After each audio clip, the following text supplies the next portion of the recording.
G'day everybody, this is my Peaks Challenge What I Wish I Knew Before I Did It video. Now, you've come to Outback Bound, which is a YouTube channel mainly around travelling across Australia. My wife and I love to camp across Australia.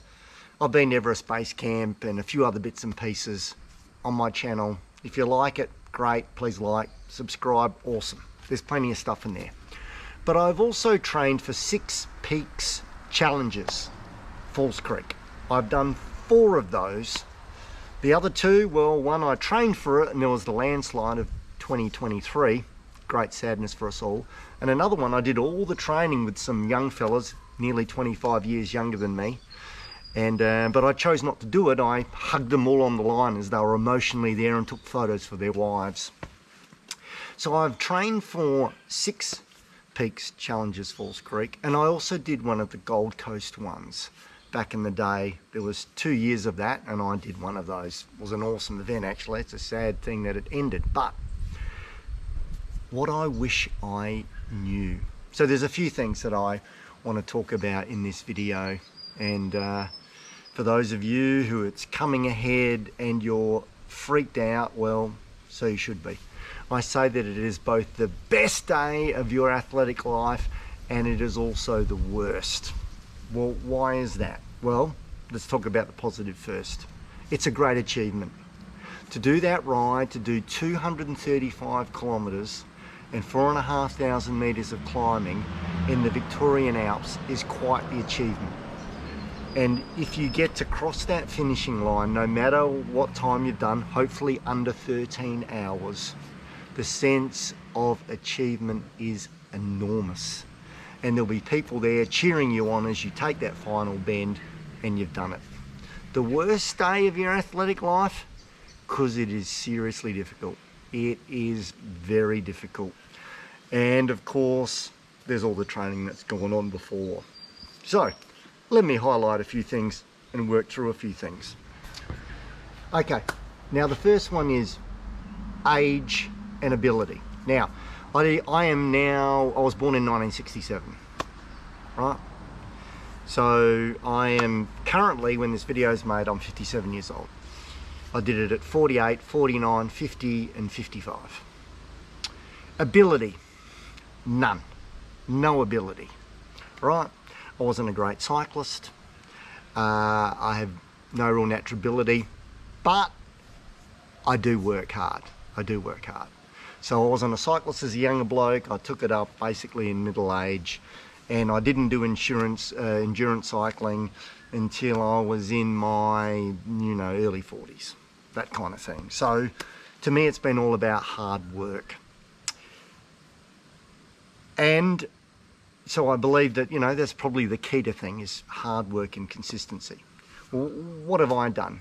Well, largely my week is 3 rides. I have this strange arrangement where I work a Sunday, and in the 3 to 4 months up to the Peaks Challenge, I'm doing a longish day on a Saturday, 100 plus. On my day off, which is a Monday, I do about 100. I commute to work once a week, which is about 60, and I do cross train. So I actually do a bit of swimming, so I swim a couple of times a week, and I run once a week. And I run pretty much straight up to the event. So I actually don't ditch the swimming and the running. It works for my body. What am I doing? Well, probably up until the last 6 weeks, I'm doing 260 to 300k a week, a couple of swims and a run, right? Others may be doing more. Now, obviously, Bicycle Network talk about that if you're going to do this event, you should talk to your family. You need an understanding wife, partner, husband, family, kids if you're going to do this, because there are some costs involved and there's a lot of time involved. But largely that's what I do for my training. A few other things to say about training. Well, one of the things about training, other than getting your body ready for it, you've got to get the ticker working to be fit enough. You've got to get the body adjusted because it's endurance work, so you've got to do with the fatigue. But you've also got to work out that if I'm going to ride for 4 hours, 6 hours, 7 hours, and then on the day, if you're a normal person, somewhere between 9 and 13 hours, your body needs to understand how it fuels itself, and your brain needs to engage with your body about what it's going to eat, when it's going to eat, how much it's going to eat, what it's going to drink, how it's going to drink. So all those things. One thing that I'm not a nutritionist, I'm not a coach. I have no idea about technique. I'm not a doctor. I've got nothing for you. If it comes, go and find someone else's video. Surely there's a doctor there, there's an expert there, there's a former pro there. Me, regular, ordinary punter, just working it out along the way, learning what he can, watching videos like this one. So, train hard as much as you can, and while you're doing that, be aware of the stuff around what you're eating and drinking. That's how you learn on the way when it comes to the big day. Now let's think about the event itself. As you come into it, it's possibly there on the Bicycle Network website. There's all this documentation that's worth reading. It probably will come at some point in time with some information. Obviously, it's a costly event. It's, 300-ish plus to do the event. To be at Falls Creek for the weekend or surrounds, the accommodation is expensive. You don't go to this event without putting in the effort, and it's costing you quite a few dollars. My wife jokes that when she gets to Fall Creek at this event, it's like a middle-aged men fitness convention. You don't see too many people that have got too many extra kilos on. It's a serious event. And I'd also want to say it's an incredible event. So I always want to give kudos to Bicycle Network. It's kind of one of those events that, despite the fact that it's so hard, and I've heard people anecdotally that they did the Peaks Challenge and they never rode a bike again. That's how difficult it can be. But others go back when they can, because it is such a great event in a spectacular part of Australia, and it's also got some unique landscapes. But you get there, and if you've got a book for 2 nights or 3 nights, so be it. I've stayed on the mountain for 3 nights. I've also been to Howman's Gap for a couple of nights. You'll have to work out your own budget and your own arrangement. But what is compulsory on the Saturday night before the Sunday ride is the rider briefing. That's compulsory and worth every moment, because you'll get great information about the event. And so then the next morning you're up in the dark, you're fueling what you can do for the big ride, and then you'll get to the start of the event. And there's usually 4 waves, right? Wave 1, 2, 3, 4. And you try and work out your best wave. I think you try and put yourself in a wave where it's best for your time, but also about your descending, right? I want to say this, descending matters. You might be thinking that you've got to put in the kilometres and you've got to climb as often as you can, but descending matters. Let me say to you, if you're not a great descender, improve your descending. I can't give you any technical help. I have no idea, but there'll be a video there somewhere on the YouTube that helps you descend. Part of it will be around confidence. When I did my first one in 2015, I worked out I need to improve my descending. So I was probably out of a field of 2,000, 2,200 people, the 1,500th best descender. Make that figure up in my mind. I had to become the 750th best descender. I just had to improve, because it does matter, because minutes that when you should be rolling fast, well, you've got to make up climbing a mountain. So descending matters. Let me give you that as one of those tips. But you take off, and of course, you've got to have a light. It's compulsory. Now, you might have a light to be seen, but you need a light to see, right? Because you largely go off in the dark. It doesn't take long before the sun's up. But if you're a bit nervous about descending and you want to see the road properly, let me say it's an Australian road. It ain't pristine descending down out there off falls. Have a light, that to see light, rather be seen light. The road is closed. You don't have to be seen by oncoming traffic, because there shouldn't be any oncoming traffic. Have a light to see. That's, I guess, one of my first tips. And find the wave that suits you, right? So then you haven't got people whizzing past your ear, but you also haven't got people that you've got to pass, because that's also painful. And for those of you who are poor descenders, don't get in wave 1. get up the back, okay, and work it out later on. Okay, and for those of you who are great descenders, get in the first wave so you're not whizzing past my ear as well. So the 4 waves happen, and largely you are doing this 35-kilometre descent down into Mount Beauty. Now don't be deceived, there's times when you're going up, but largely it's a downhill thing. That'll take you, you know, depending on how good you are, between 40 minutes and an hour, and you get into Mount Beauty. Now, depending on the day, clear sky, it could be 5 degrees and freezing, and you'll need an extra layer, maybe long gloves. Please don't wear long unders or anything that you've got to remove that's hard to remove, okay? So be aware, because it won't be long. You'll get to the bottom and you've got to climb up Toowonga. A lot of people have an old vest or something and they remove it at the bottom, and then it goes to the local op shop and they move that on. But you got to keep your eye open for that. If you're cheap and like that, for me, you want to keep your vest. But think about what you're going to use. You know, in this thing here, it will talk about the clothing that you have. So I've been fortunate. I've had one really crispy start.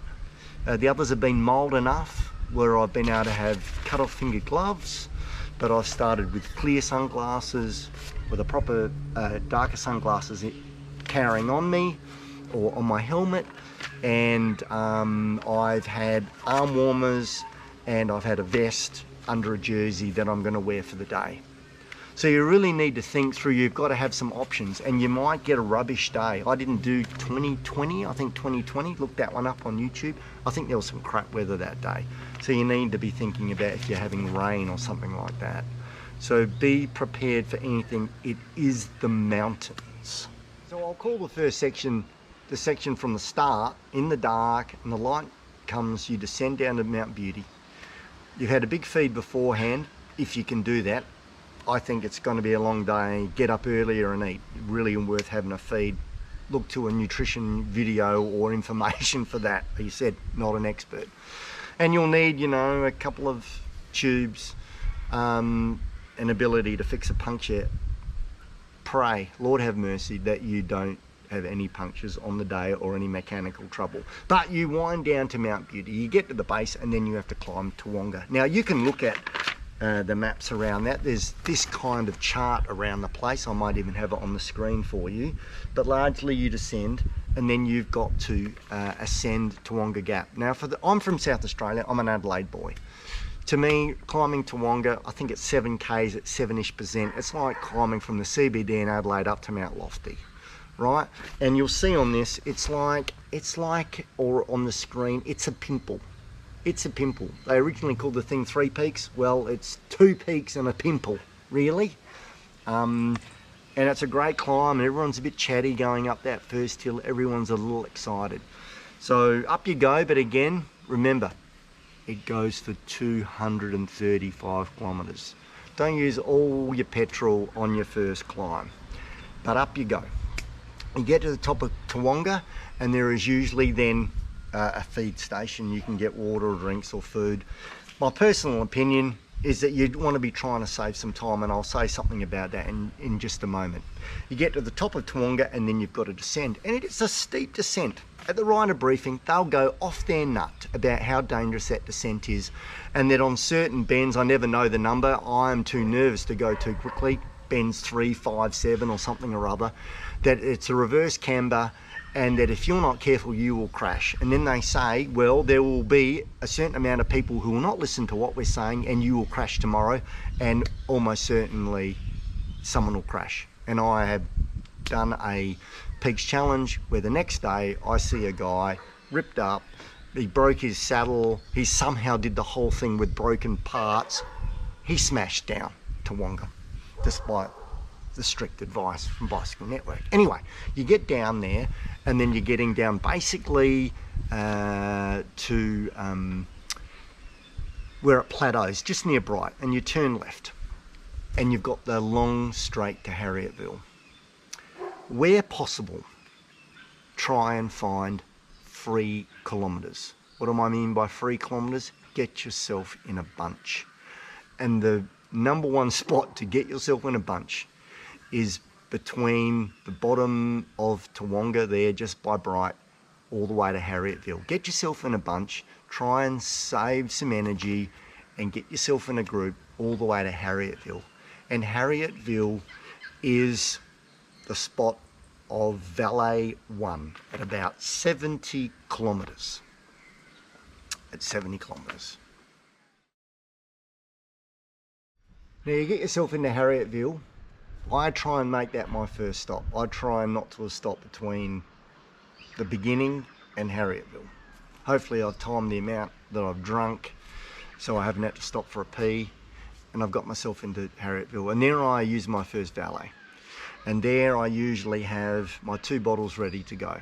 Now some people can go over and spend the time, you know, putting water and a Gatorade and get more food or whatever. I've normally got enough in my pockets to halfway, gels and bars and whatever food I'm eating.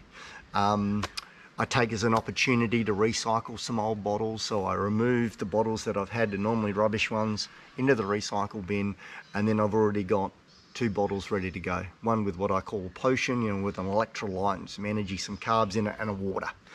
And I have been known to freeze these bottles and hand them in, and did they stay frozen overnight? Yes, they did, okay? Because if it's getting a bit warm, well, I like the idea of having something a bit colder, and my bottles are ready to go up the mountain. So that's a tip for you. You may like that or not. You might think that that's a little bit over the top, but so be it.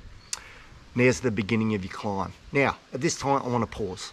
I have made another video, and it's called Peaks Challenge, the toughest day you'll do on a bike. And there I've got some stuff about climbing Hotham with a little bit of footage. I'm chasing my wife on her e-bike up Mount Hotham. I've climbed Mount Hotham about 6 times. 6 or 7 times. I've done it in the Peaks Challenges, plus I've done it some other times on some other holidays. So I've done it a few times. Hotham. And you can check my video for a little bit more. But it's basically 30 Ks in 3/3.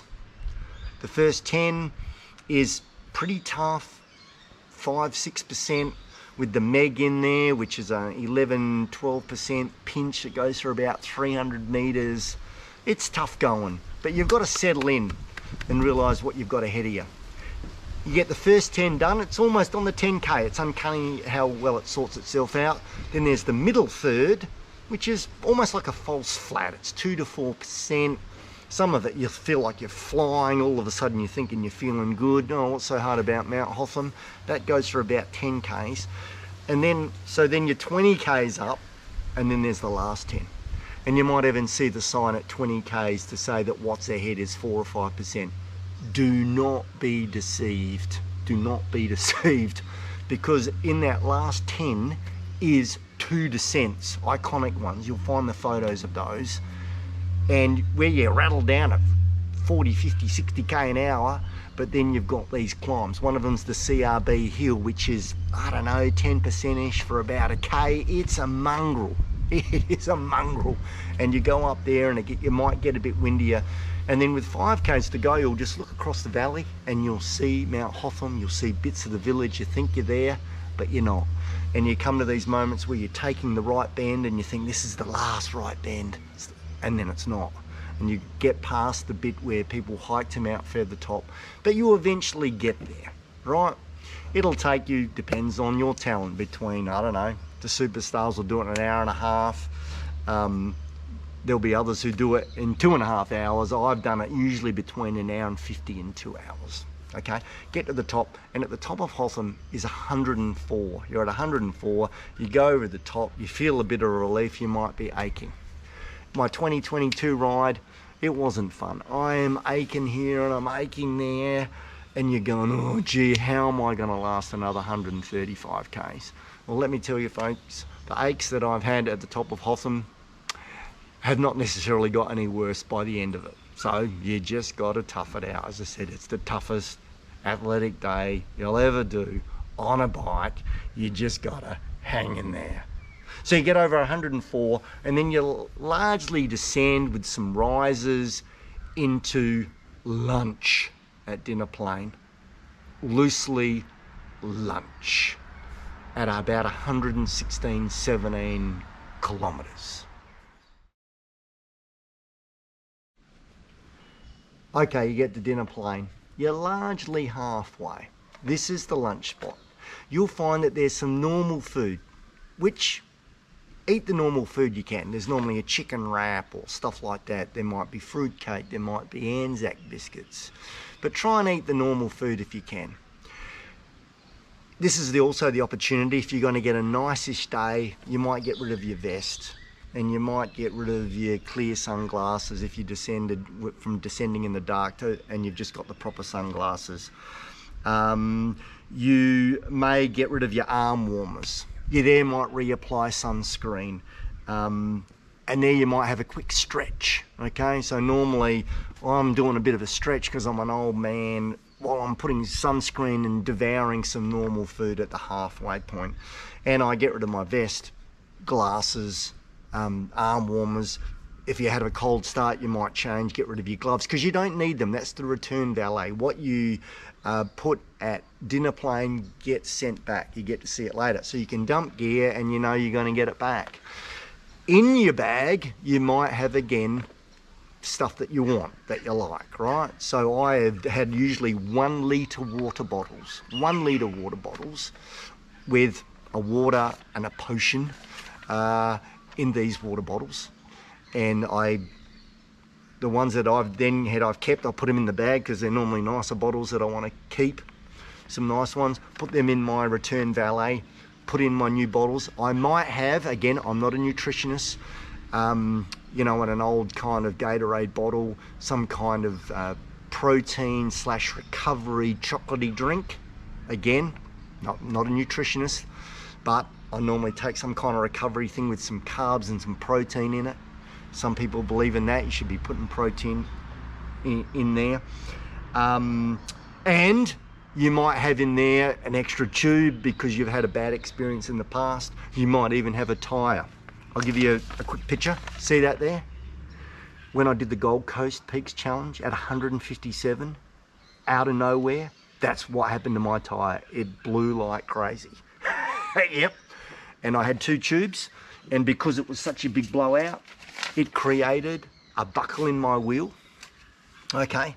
Thankfully, I had a $5 note on me, which I slipped between the tyre and the tube, but I still had 2 tubes.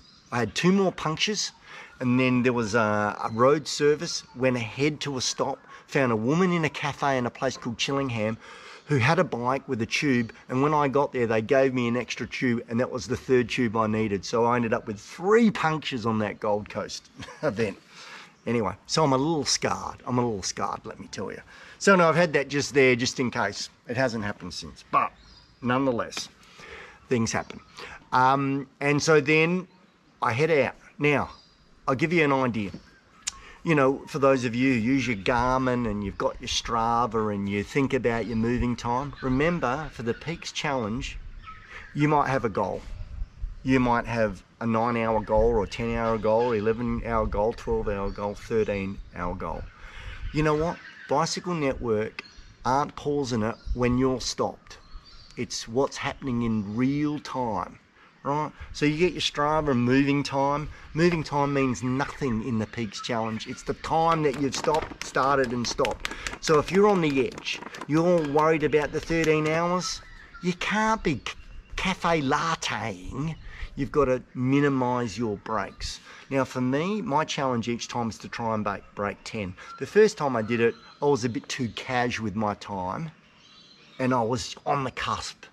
So then, to me, the breaks are all important. Now, one of my mates has done the whole thing with 10 minutes of stopping time. My best is the 3 times I've done a 9:36, a 9:38, a 9:43. Each time it's been about 17 minutes. Okay, so the stopping time's important, right? So just be aware of that if you've got a goal. You might have a 10-hour goal, you might have an 11-hour goal. That's important to you. Remember, while you're stopping, you're not moving. I know that that's grade 2 stuff, but it's important, okay, if you've got a particular goal in mind. So, on we move. We've had our break, I believe, as minimal as possible. And you are descending for as long as it's possible. And then on the map, and where I've got it there, there are two little ascents, and they're pathetic on a chart. But let me tell you, it's now starting to heat up, and those little ascents are mongrels, okay? But again, try and get 3 kilometers if you can. If you can get in a bunch, get in the bunch.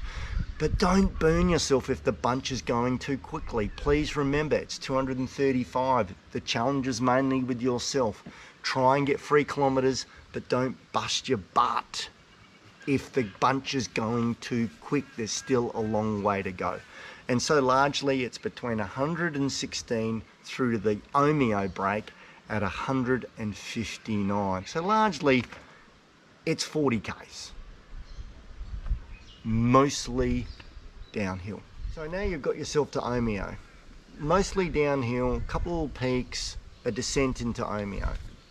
A couple of years, actually 3 of my 4, I've actually not stopped at Omeo. I actually have found a tap in town, quickly filled bottles and gone on. The last time I did it was quite warm, and I decided to stop. Now, heat regulation, right? You got to realise you're starting, it's potentially start at 10 degrees. And then of course you're climbing up. Mount Hotham's at about 1,800 metres. You get down to Omeo and you're at, you know, making this up, but it's 300-400 metres. It's the middle of the day. It can be quite warm. So all of a sudden you've gone from it's 10 degrees on the top of the mountain, and now it's 25 degrees down at Omeo. So you're largely in a warm thing. Heat regulation is important. So for those of you who know that, you know, on a hot day it's much harder. The last time I did it in 2022, I actually just showered myself. 2 litres of water over the head. So I basically rode out of Omeo dripping wet, trying to remain as cool as possible. I've knocked down actually some of their food. I probably had bars and gels, but something else was more appealing, whether it was a piece of fruit cake or whether it was a banana, or I can't remember. But again, remember to keep fueling yourself. It's a long ride, so keep the water up, the electrolytes up, eat something. You'll have done all your training, but I've gone out wet, right?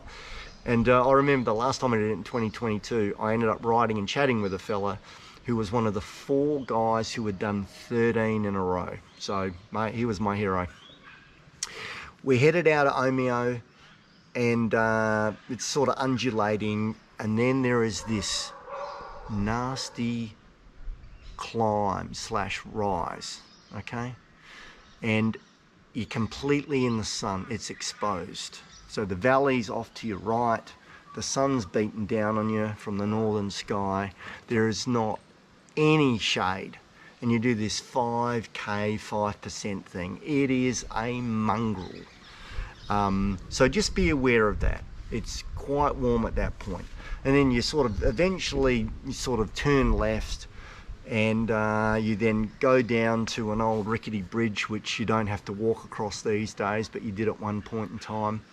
And then you find yourself on the switchbacks.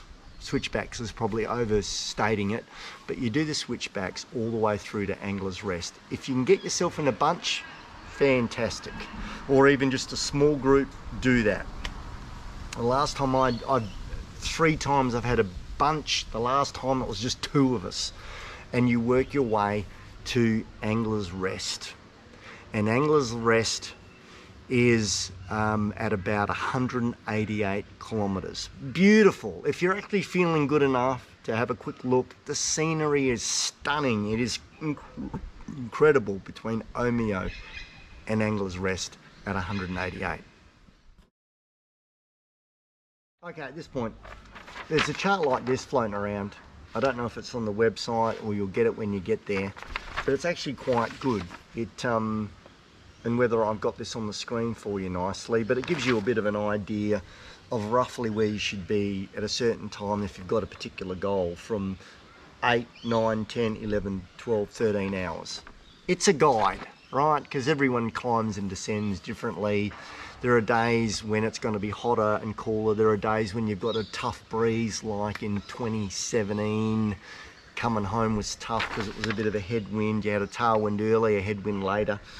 But it's a rough guide, so if you can get hold of that, and hopefully I'll have that, you can pause that on the screen to have a look.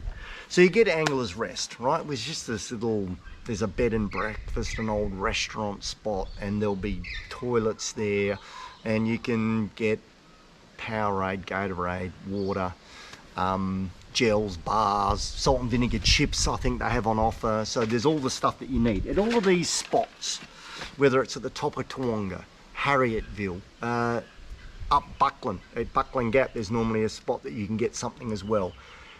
Dinner Plain, Omeo, Angler's Rest. There's stuff that you need. Now you might like your own stuff that you've got in your pockets, but there's always stuff. There at Angler's Rest is your last valet. So what is there is for you, that doesn't go back. So you might have whatever you need, something you're worried about, cramping or whatever it is, you've got it there. What I've been doing in recent ones, I only drink 1 can of Red Bull a year. I drink it at Angler's Rest. So I have a can of Red Bull because at this point, the idea of eating anything is really difficult. Even a gel is like, please, you know, there's this, you get to this point where you go, I'll never eat sugar ever again. But I knocked down a Red Bull, a couple of bits of salt and vinegar chips if they're available. And then it was pretty warm last time that I did it in 2022 pre-landslide. Again, wet myself. And then you've got this 11K ride. I call it the Executioner's 11K, like you're going to the guillotine. Okay, the Executioners, so sort of these switchbacks, you're following the river. It's stunning, but you know what's ahead. Well, you may not know what's ahead.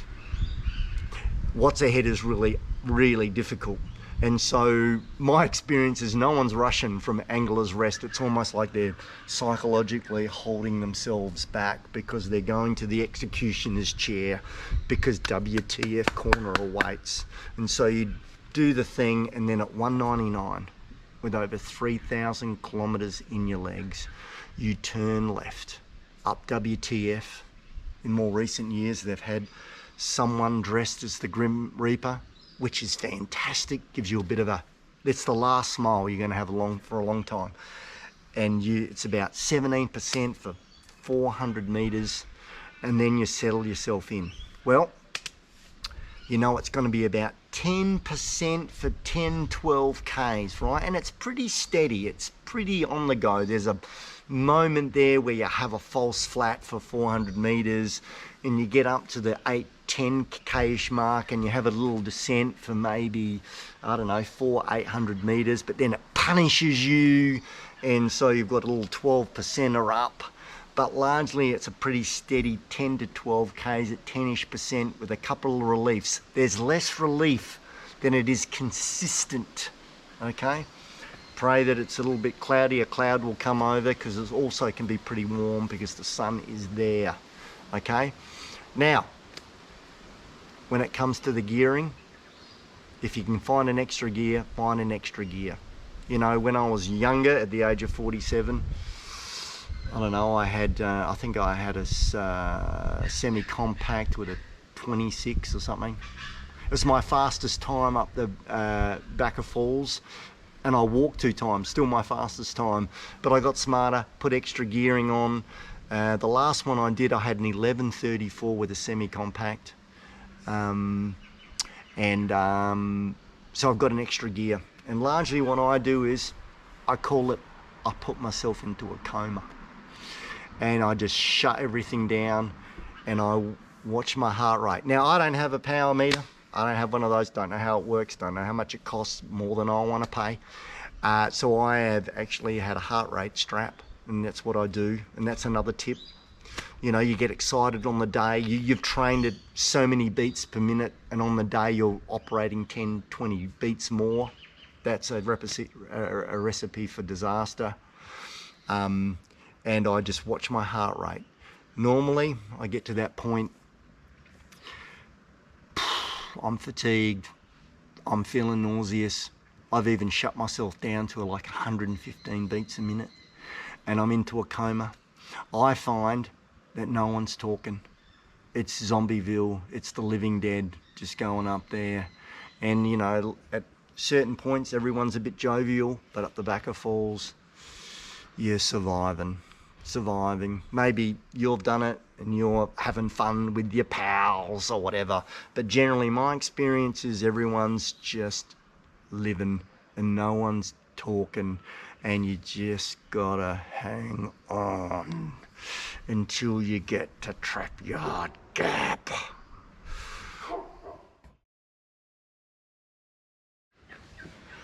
Okay, you got yourself to Trapyard Gap, right? And there is some great stuff on YouTube. I forget the guy's name, but one of the guys who's part of the Bicycle Network, he's one of the guys that rides at a certain level and you can follow him along. I think his name's Lee. I don't know. Sorry, Lee. Don't know his surname. Gave a great speech at the 2022 Peaks Challenge Riders Briefing. Very inspiring about when you get and you're going up the back of falls. See if you can dig that one up. Very funny, very inspiring. But you get to Trapyard Gap and it's at 212, and there's usually some snakes there, not Eastern Browns, I mean ones that you eat, and the can of Coke. Now, I said I drink 1 Red Bull a year. They also drink 1 Coke a year. Take it at Trapyard Gap. Let me tell you, take the Coke and knock that down. And so then you've still got 23 Ks to go. You'll find that that's a little bit undulating. You'll leave Trapyard Gap and it will be quite nice, and then there'll be a rise, and then it will be flat. And you go past Buckety Plain and the Raspberry Hill Campground. Great place to camp. Just don't camp when I'm there. And then you go up Mount Cope, right? So up Mount Cope. And you know what? If you're fresh, if you only got 50 Ks in your legs, Mount Cope is nothing. But at 225 Ks, it's a nasty little pinch. But you get up there past the Cope Hut, and then just in the last few years they have repaved the road from about Mount Cope, Wallace Hut, through to the finish, and it's, well, through to the dam wall, and it's just fantastic. Thank you Victorian Roads for doing that. And largely the last 8 Ks is minus 1 to 2%. It's downhill to the dam wall, and that is fantastic. You're almost there. In my first one in 2015, I had a puncture with 8 Ks to go. I had seen the dam and I had the puncture. Again, I've had a couple of great moments at this event, but a lovely ride across the dam wall, a slight rise over, down and descending down into the finish. Folks, that is the best feeling. Even though I must admit, because I've had a couple of punctures in a few Peaks challenges, I am nervous until I am into that last corner of a mechanical, Lord have mercy.